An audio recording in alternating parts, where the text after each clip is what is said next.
بسم اللہ الرحمن الرحیم۔ السلام علیکم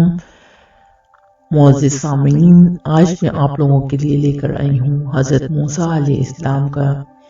واقعہ کہ کس طرح حضرت موسیٰ علیہ السلام نے فرعون کو اسلام کی طرف راغب کرنے کے لیے تبلیغ دی۔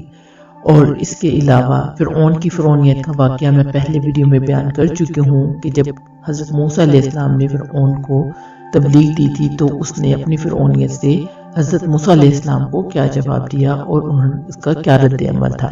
تو آج میں شروع کرنے جا رہی ہوں موسیٰ علیہ السلام کی فرعون کو راہ راست پر لانے کی صحیح و بلیغ۔ اللہ تعالیٰ نے اپنے بندے اور اپنے رسول اور اپنے کلیم حضرت موسیٰ علیہ السلام کو جو حکم دیا تھا اس کو میں آج بیان کروں گی کہ طور کے دائیں طرف سے آپ کو آواز دی، آپ سے سرگوشیاں کی، آپ کو اپنا رسول اور برگزیدہ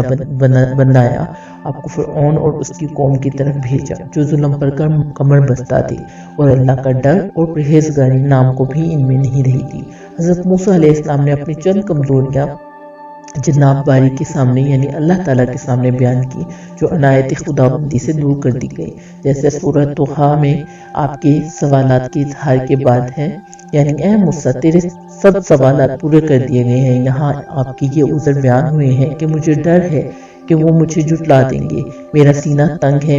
میری زبان لکنت والی ہے، تو ہارون علیہ السلام کو بھی میرے ساتھ نبی بنا دیا جائے، اور میں نے انہی میں سے ایک قبطی کو بلا قصور مار ڈالا تھا جس وجہ سے میں نے مصر چھوڑا۔ اب جاتے ہوئے ڈر لگتا ہے کہ کہیں وہ مجھ سے بدلہ نہ لے لیں۔ جناب باری نے جواب دیا کہ کس بات کا کھٹکا نہ رکھ، ہم تیری بھائی کو تیرا ساتھی بنا دیتے ہیں اور تمہیں روشن دلیل دیتے ہیں، اور وہ لوگ تمہیں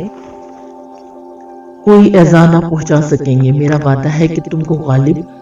کروں گا، تم میری آیتیں لے کر جاؤ تو صحیح، میری مدد تمہارے ساتھ رہے گی، میں تمہارے ان سب کی باتیں سنتا رہوں گا، جیسے فرمان ہے میں تم دونوں کے ساتھ ہوں، سنتا دیکھتا رہوں گا، میری حفاظت، میری مدد، میری نصرت، تائید تمہارے ساتھ ہے۔ تم فرعون کے پاس جاؤ اور اس پر اپنی رسالت کا اظہار کرو، جیسے دوسری آیت میں ہے کہ اس سے کہو کہ ہم دونوں میں سے ہر ایک اللہ کا فرستادہ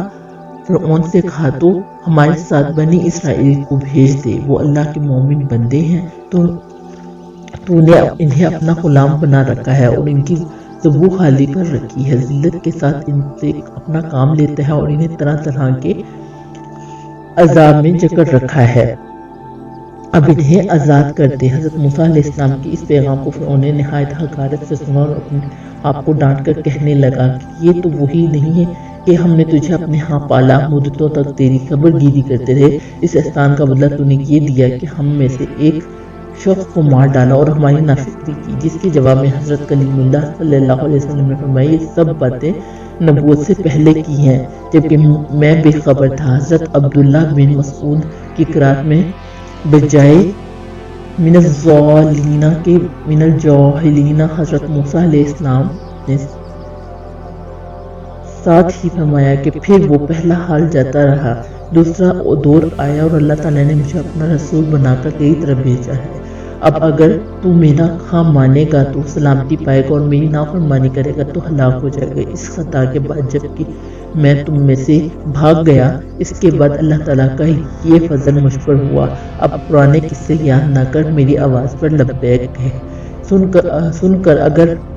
سن اگر ایک مجھ پر تو نے احسان کیا ہے تو میری قوم پر تو نے ظلم و تعدی کی ہے، ان کی بری طرح غلام بنا رکھا ہے، کیا میرے ساتھ کا سلوک اور ان کے ساتھ کی یہ سنگ دلی اور بدسلوکی برابر ہو جائے گی؟ چنانچہ فرعون نے اپنی رویت کا بہکا رکھا تھا اور انہیں یقین دلا دیا کہ معبود اور رب صرف میں ہی ہوں، میرے سوا کوئی نہیں ہے، اس لیے ان سب کا عقیدہ یہی تھا۔ جب حضرت موسیٰ علیہ السلام نے فرمایا کہ میں رب العالمین کا رسول ہوں تو اس نے کہا کہ رب العالمین ہے کیا چیز؟ مقصد یہی تھا کہ میرے سوا کوئی رب نہیں ہے، تو جو کہہ رہا ہے محض غلط ہے۔ چنانچہ اس آیت میں ہے کہ اس نے پوچھا موسیٰ تم دونوں کا رب کون ہے؟ اس کے جواب میں کلیم اللہ نے فرمایا جس نے ہر ایک کی پیدائش کی ہے اور جو سب کا ہادی ہے۔ یہاں یہ یاد ہے کہ بعض منطقیوں نے یہاں ٹھوکر کھائی ہے اور کہا ہے کہ ان کا سوال اللہ کی مہیت سے تھا، یہ محض غلط ہے، بس اس پر رب العالمین کون ہے؟ حضرت کلیم اللہ نے جواب دیا کہ وہ سب کا خالق ہے، سب کا مالک ہے، سب کا پروردگار ہے، سب کا معبود ہے، یکتا ہے، اکیلا ہے، اس کا کوئی شریک نہیں ہے۔ اس کا کوئی شریک نہیں ہے، عالم علوی اسمان اور اس کی مخلوق عالم سلفی زمین اور اس کی کائنات سب اسی کی پیدائش ہے۔ اگر تمہاری نگاہ روشن ہے تو رب العالمین کی یہ اوصاف اس کی ذات کو ماننے کے لیے کافی ہے۔ اس ان کو فرعون جھوٹ کے کوئی جواب نہ بن سکا، اس لیے بات کا مذاق ٹالنے کے لیے لوگوں کو اپنے سکھائے بنائے ہوئے عقیدے پر جمانے کے لیے ان کی طرف دیکھ کر کہنے لگا، اور سنو، یہ میرے سوا کسی اور کو ہی اللہ مانتا ہے۔ تعجب کی بات، حضرت موسیٰ اس کی بے التفاتی سے گھبرائے نہیں اور اپنے وجود اللہ کے دلائل بیان کرنے شروع کر دیے کہ وہ تم سب کا اور پہلوؤں کا مالک ہے، پروردگار ہے۔ آج اگر تم فرعون خدا مانتے ہو تو ذرا سوچو کہ فرعون سے پہلے جہاں والوں کا خدا کون تھا؟ اس کے وجود سے پہلے آسمان اور زمین کا وجود تھا، ان کا موجود کون تھا؟ بس وہی میرا رب ہے، وہی تمام جہانوں کا مالک ہے، اسی کا بھیجا ہوا ہوں۔ فرعون دلائل کی قوت تام نہ لا سکا، کوئی جواب نہ بن پڑتا تو کہنے لگا، اسے چھوڑو، یہ تو کوئی پاگل آدمی، اگر ایسا نہ ہوتا تو میرے سوا دوسرے کو